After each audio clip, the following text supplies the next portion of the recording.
What's up, friends of light and darkness? How's everyone doing? Your old pal here, as always joined by my monsters, reporting from this odd little corner of the universe called Philomania, a channel where, as you probably already know, we don't just talk about knives, we explore them, we celebrate them, and yeah, sometimes we even get a little philosophical about these tools that are so much more than just sharp objects. This is where we take our time to really get to know each piece, its story, its purpose, its design. And of course, we share that special moment of unboxing together, which honestly feels a lot like opening a Christmas present, only for weird grown-ups like us. And well, today is one of those days, one of the good ones. We've got a new package that just arrived, and believe me, I've been holding myself back like a champ not to open it early, because you know how it goes. It's not just about having the knife in your hands, it's about the process, step by step, and sharing it with you. All right, let's check what we've got here. This knife, specifically, I bought from Atlantic Knife. It's an online store in the US that specializes in collectible knives. I've ordered from them a few times before, and so far, no complaints. And no, they're not paying me to say this, just giving credit where credit's due. It's always fun to discover new brands, even if sometimes you stumble across things that are a bit odd or just straight up generic. Promotional inserts, a few visual elements to hype up the brand. It's all part of the experience. But all of that, we're going to set it aside for now, because what really matters is right here. Today's main star is the Vosteed Corgi-V. That's right, folks, a knife that's been stirring up quite a bit of buzz lately, especially on forums, mostly because of its opening system, its compact design, and a price that makes it pretty hard to ignore. Here it is, still wrapped up, with the label showing the exact model, a 3701. The blade is made from 14C28N steel, a pretty popular mid-range steel known for its solid performance, and it features a finish called Black Stone Wash paired with a black aluminum handle. Opening the box, I find a small card with the knife's design on it. A sleek render, nicely done, showing off the technical features of the piece. On the side, there's also a mention of the Vosteed patent button lock system, the brand's proprietary locking mechanism, located right at the pivot, that critical part where the blade rotates. It's a technical detail we'll dive into later because there's a lot to unpack there. Finally, I lift the last compartment, and there it is, the knife. Well protected, tucked inside a soft pouch. I take it out, and as soon as it's in my hands, the first thing I notice is that it's slightly oiled, which is totally normal, meant to preserve the blade during shipping. Nothing to worry about. In fact, I actually appreciate the care they put into keeping the steel in good condition. It also includes a microfiber cloth, which, by the way, is surprisingly nice quality, and I use it to give the knife a quick wipe before we dive in. And there it is, finally. The Vosteed Corgi-V, in all its glory, compact, elegant, understated. It feels light, but not flimsy. The aluminum handle has a subtle texture that gives you a solid grip without being rough.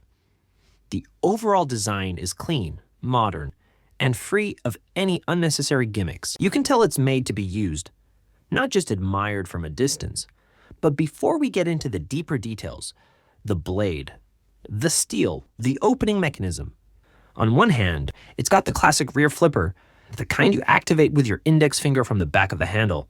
But on the other hand, it also features a front flipper, which works with your thumb from the top of the spine. It's a cool combo, and not always the easiest to master. In my case, I go for the most familiar one first, the rear flipper. I place my finger, apply a little pressure, and boom. The blade shoots out with a surprisingly smooth motion. Now I go ahead and try the front flipper. And this is where things get a little more interesting, and a bit trickier too. This kind of deployment requires a different technique. The trick is to use your thumb to push down and forward right from the spine, taking advantage of a small jimping, that textured section that gives your thumb some grip. And while the design is well thought out, I won't lie, at first, it's a bit of a challenge. The handle, being shorter than you might expect, doesn't give you much room to brace your fingers for leverage. It takes me a few awkward attempts before I finally get the blade to flip out using the front flipper. But when it does, man, it's satisfying. And speaking of the jimping, it's not just for opening. It also helps anchor your thumb when you're doing more precise cutting tasks. It's a small detail, but a really functional one. I love when designers think through those little things that make a real difference in everyday use. Now let's talk about something else. The locking system on this knife is what Vosteed calls their patent button lock system, and just like the name suggests, it's a button-based lock mechanism. Not exactly a new concept in the knife world, but it's been gaining popularity lately. What I like here is the way they've implemented it.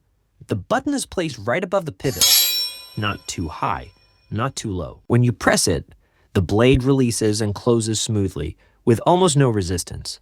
It's super comfortable, especially if you're used to tougher lock systems like frame locks or liner locks, which sometimes need a bit more force or some fingernail precision to operate. Here, it's as easy as pressing the button with your thumb, and that's it. Click. It unlocks. You close it. Done. Just the way it should be. Now, that said, and this is important, there's an ongoing debate in the knife community about whether this kind of lock is as reliable as more traditional ones. Because let's face it, the button is exposed. Some people argue that if you're using the knife forcefully and accidentally press the button, you could release the blade without meaning to. In that scenario, you might be in for a surprise, or worse, a cut. My take? It really depends on how you use the knife. If you're doing light tasks, opening packages, cutting some cord, peeling something by the campfire, there's absolutely no issue. But if you plan on putting it through heavier work, like slicing through wood or applying serious pressure in a tough cut, then yeah, you'll want to be a bit more careful. That said, the placement of the button is actually very well thought out. It's not sitting right where your index finger naturally rests, unless you're holding the knife in an awkward or careless way. In fact, I'm testing it right now. I grip it tightly, simulate some cutting motions, and I can clearly see that my index finger is well below the button. Unless you really change your grip or do something weird with your hand, it's unlikely you'll trigger it by accident. So for everyday use, I'd say, yeah, it's safe. Although I'll admit it, I kind of wish it had a secondary lock, a manual safety that temporarily disables the button. Some brands, like Civivi or even Reet, have started adding that feature. Just a little switch that, when activated, prevents the button from being pressed. It would have added an extra layer of safety and sturdiness. But hey, you can't have everything in life. And honestly, for the price point of this knife, it's already offering way more than expected. Overall, the in-hand feel is excellent. Even though the handle is a bit shorter than other models in my rotation, the ergonomic design really makes up for it. The edges are nicely chamfered, the aluminum doesn't feel cold or slippery. It feels like a solid knife. The only thing that might concern some folks is that aluminum tends to scratch over time. Because yeah, that's one of the trade-offs with aluminum. It's lightweight and durable, but scratches show up easily. I accidentally ran my nail across the handle while adjusting the clip, and for a second I thought I'd scratched it. But no, it was just a bit of dust. Still, it's something to keep in mind.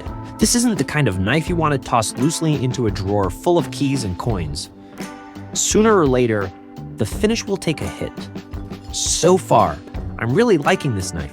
It's one of those models that leaves a solid first impression, not just because of the design or the tech specs, but because of how it feels to use. It's nimble, responsive, and easy to handle.